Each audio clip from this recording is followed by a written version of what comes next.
السلام علیکم ورحمۃ اللہ وبرکاتہ۔ امید کرتا ہوں آپ سب خیر و عافیت سے ہوں گے۔ آج انشاءاللہ فرض علوم کے متعلق ہی ہم کچھ سیکھیں گے۔ آج ہم ایک عظیم شان موضوع، ایک خوبصورت ٹاپک کی طرف جائیں گے،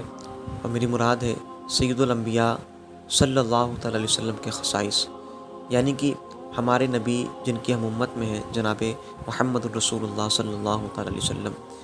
اللہ پاک نے ان کو کیا کیا نعمتیں عطا فرمائیں جو دوسرے انبیاء کو بھی نہیں دی گئیں۔ تمام انبیاء کا مرتبہ، تمام رسولوں کا مقام ہم پچھلی کلپس میں بتاتے ہوئے آئے ہیں۔ کوئی کتنا ہی بڑا بندہ کیوں نہ بن جائے،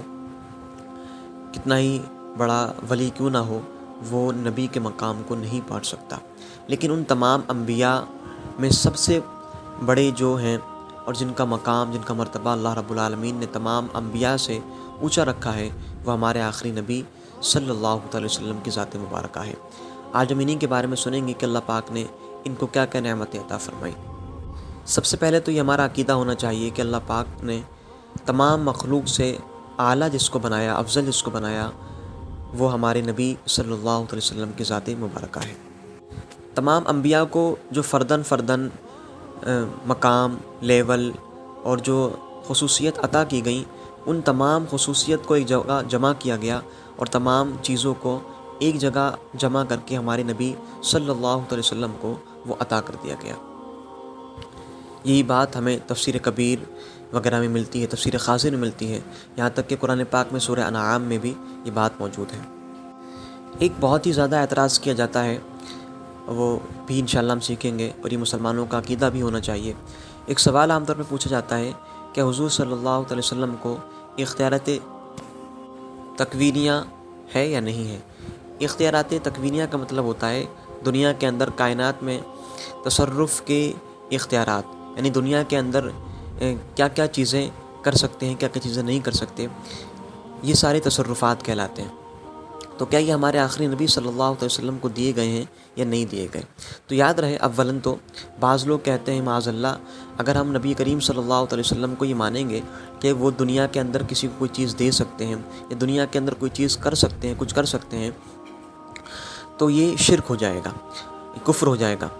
اب اللہ جانے انہوں نے پتہ نہیں کیا شرک کی تعریف سمجھی، کفر کو انہوں نے کیا جانا، اللہ بہتر جانے۔ ہم نے تو یہ سیکھا ہے، قرآن پاک ہو، چاہے کتابیں ہوں تفسیر کی، احادیث مبارکہ کی، ان تمام میں یہی ملتا ہے کہ اللہ کے رسول صلی اللہ علیہ وسلم کو اختیارات تکوینیہ حاصل تھا، یعنی دنیا کے اندر جو چاہیں آپ علیہ الصلوۃ والسلام کر سکتے ہیں۔ یہی اہل حق کی روش، اور شروع سے لے کے اب تک الحمدللہ، چاہے وہ انبیاء کا دور ہو، صحابہ کرام علیہم رضوان کا دور ہو، تابعین کا دور ہو، تبع تابعین کا دور ہو، اس کے بعد جتنے بھی اہل حق آئے ہیں، ان سب کا یہی ماننا رہا ہے کہ ہمارے آخری نبی صلی اللہ تبارک وسلم کے خصوصیات میں سے یہ بھی ہے کہ آپ دنیا میں جو چاہیں کر سکتے ہیں۔ لیکن یاد رہے، یہ تمام چیزیں اللہ ہی نے عطا کی ہیں، ایسا نہیں معاذ اللہ کہ اللہ کے رسول صلی اللہ علیہ وسلم خود سے ایسا کرتے ہیں، ایسا ہرگز بھی نہیں ہے۔ یہ جتنی بھی چیزیں عطا کی گئیں، موسٹلی نہیں بلکہ تمام کی تمام چیزیں، کمپلیٹلی چیزیں جو عطا کی گئیں اللہ کے رسول صلی اللہ علیہ وسلم کو، وہ اللہ کی جانب سے ہی عطا کی گئیں۔ یہاں پر ہم موسٹلی کا لفظ بھی یوز نہیں کر سکتے، کمپلیٹلی بولیں گے تمام کی تمام خصوصیات اللہ کے رسول کو جو عطا کی گئیں، اور جو جتنے بھی اختیارات، جتنی بھی پاور دی گئی، وہ تمام کی تمام اللہ رب العالمین نے ہی اپنے پاس سے عطا فرمائی۔ اب جب دینے والا اللہ رب العالمین ہے، پھر اس کے بعد ہم کہیں کہ اللہ کے رسول صلی اللہ علیہ وسلم یہ نہیں کر سکتے، وہ نہیں کر سکتے، تو یہ عقل میں آنے والی بات تو نہیں ہوتی ہے۔ اللہ کے رسول صلی اللہ علیہ وسلم تمام جہان کے آقا ہیں، اور پوری دنیا آپ علیہ الصلوۃ والسلام کے تحت تصرف ہے، یعنی آپ دنیا کے اندر جو چاہیں آپ کر دیں، ٹھیک ہے۔ یہ ہمارا بیسیکلی فنڈامنٹل اور عقیدہ ہونا چاہیے، اور یہ قرآن و حدیث کے عین ہے، قرآن و حدیث کے خلاف نہیں ہے۔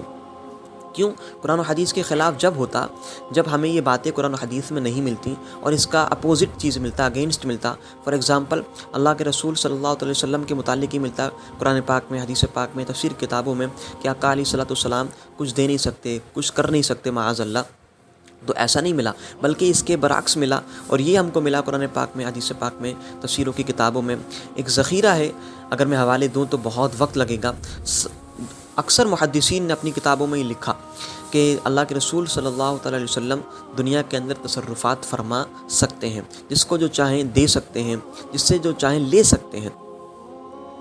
جتنی بھی آپ زمین دیکھ رہے ہیں، جتنے بھی آپ چیزیں دیکھ رہے ہیں، اللہ رب العالمین نے وہ ساری کی ساری اللہ کے رسول صلی اللہ علیہ وسلم کی ملکیت میں داخل فرما دی ہے۔ آقا علیہ الصلوۃ والسلام اللہ کی عطا سے سب چیز کے مالک ہیں۔ یہ مالک حقیقی نہیں ہے، یاد رکھیں، مالک حقیقی تو اللہ رب العالمین ہے، لیکن اللہ رب العالمین نے تمام چیزیں اللہ کے رسول کو عطا فرمائی، تو یہ مالک مجازی ہیں۔ یہاں تک کہ محدثین فرماتے ہیں جنت اور جہنم کی کنجیاں بھی اللہ رب العالمین نے حضور صلی اللہ علیہ وسلم کو تحفے میں دی ہیں۔ رزق دینا، خیر دینا، ہر قسم کی جو تقسیم کاری ہوتی ہے، تقسیم کرنا ہوتا ہے، دینا ہوتا ہے دنیا کے اندر، وہ اللہ کے رسول صلی اللہ علیہ وسلم ہی چاہے تو دیں، چاہے تو نہ دیں۔ اور یہ قرآن پاک حدیث پاک کے خلاف نہیں ہے، بلکہ خود یہ بخاری مسلم کی حدیث پاک ہے، جس کا مفہوم ہے اللہ کے رسول خود صلی اللہ علیہ وسلم ارشاد فرماتے ہیں، اللہ رب العالمین عطا فرمانے والا ہے نعمتوں کو، اور میں دنیا میں نعمتوں کو بانٹنے والا ہوں۔ تو یہ تو قرآن پاک اور حدیث پاک کے عین مطابق عقیدہ ہے جو اہل حق کا ہونا چاہیے۔ یہ باتیں صرف بخاری مسلم میں ہی نہیں بلکہ بہت محدثین نے لکھا، جیسے کہ جواہر البحار کے اندر لکھا، مواہب کے اندر لکھا، نسیم الریاض کے اندر لکھا گیا، ٹھیک ہے۔ اس کے علاوہ امام احمد ابن حنبل رضی اللہ تعالیٰ عنہ کی کتاب ہے حدیث پاک کی بہت مشہور معروف المسند، اس میں بھی آپ نے جلد نمبر 2 اور غالباً حدیث نمبر 6902 پر بھی یہ باتیں لکھی جو میں نے آپ کو بتائیں۔ تو یاد رہے، اولاً تو یہ ہمارا عقیدہ ہونا چاہیے اللہ کے رسول صلی اللہ علیہ وسلم دنیا کے اندر تصرفات کر سکتے ہیں، جو چاہیں کر سکتے ہیں، اور یہ ساری کی ساری چیزیں اللہ رب العالمین ہی کی جانب سے آپ کو دی گئی ہیں۔ معاذ اللہ ایسا نہیں ہے کہ اللہ کے رسول صلی اللہ علیہ وسلم خود سے یہ چیزیں کرتے ہیں، بلکہ اللہ رب العالمین نے جب سے دی تب سے آقا علیہ الصلوۃ والسلام یہ تصرفات فرماتے ہیں۔ اس کے علاوہ جو ہمارے نبی صلی اللہ علیہ وسلم کی خاصیت ہے، خصوصیت میں سے آتی ہیں چیزیں، ان میں سے ایک یہ بھی ہے کہ جتنے بھی انبیاء کرام دنیا میں بھیجے گئے ہمارے نبی صلی اللہ علیہ وسلم سے پہلے، وہ خاص سوسائٹی کے لیے، معاشرے کے لیے، یوں کہہ لیں کہ جگہ جگہ کے لیے بھیجے گئے، مخصوص قوم کے لیے بھیجے گئے، مخصوص لوگوں کے لیے بھیجے گئے، لیکن ہمارے نبی صلی اللہ علیہ وسلم جب دنیا میں تشریف لائے، مبعوث کیے گئے، بھیجے گئے دنیا کے اندر، تو تب سے لے کے قیامت تک کے لوگوں کے لیے یہ آخری نبی ہیں۔ یاد رہے، نبی کریم صلی اللہ علیہ وسلم کے بعد کوئی نبی نہیں آ سکتا، اور اگر کوئی یہ مانے، یہ کہے کہ آ سکتا ہے یا آ گیا معاذ اللہ، یا اتنا ہی کہے کہ آئے گا تو نہیں لیکن آ سکتا ہے، اتنا بھی کہے تو تب بھی بندہ یہ کافر ہو جاتا ہے۔ ہمارے آخری نبی صلی اللہ علیہ وسلم کے بعد کوئی نبی نہیں آئے گا۔ آپ دیکھ سکتے ہیں سورہ احزاب کے اندر آیت نمبر 40 کے اندر، صحیح بخاری شریف کے اندر کتاب المناقب کے اندر دیکھ سکتے ہیں، وہاں تو پورا باب ہے، باب خاتم النبیین صلی اللہ علیہ وسلم، حدیث نمبر 3535 بخاری شریف میں پورا باب ہے۔ اس کے علاوہ سنن ترمذی کے اندر بھی آپ دیکھ سکتے ہیں کہ آقا علیہ الصلوۃ والسلام کے علاوہ کوئی نبی نہیں آئیں گے بعد میں۔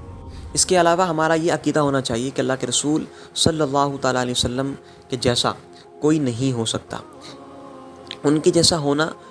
یہ محال ہے، یہ ناممکن والی بات ہے، کیونکہ اللہ رب العالمین نے اللہ کے رسول صلی اللہ علیہ وسلم کو یہ عظیم ہستی کے روپ میں دنیا کے اندر بھیجا، اور آقا علیہ الصلوۃ والسلام کے علاوہ ایسا کوئی شخص نہیں ہے جس کے اندر تمام خوبیاں جو اللہ کے رسول کے اندر ڈالی گئیں اللہ کی جانب سے، اللہ رب العالمین نے وہ کسی کو دی ہوں۔ یہ پاسبل نہیں ہے، یہ ہم کو نہیں ماننا چاہیے کہ اللہ کے رسول صلی اللہ علیہ وسلم کے علاوہ بھی کوئی اللہ کے رسول صلی اللہ علیہ وسلم کے مقام و مرتبے کو پہنچ سکتا ہے۔ ایسا ماننا گمراہیت کی علامت ہے۔ اللہ پاک ہم سب کو جو سنا ہم نے اس پر عمل کرنے، دوسروں تک پہنچانے کی توفیق عطا فرمائے۔ جزاک اللہ خیرہ۔ السلام علیکم ورحمۃ اللہ وبرکاتہ۔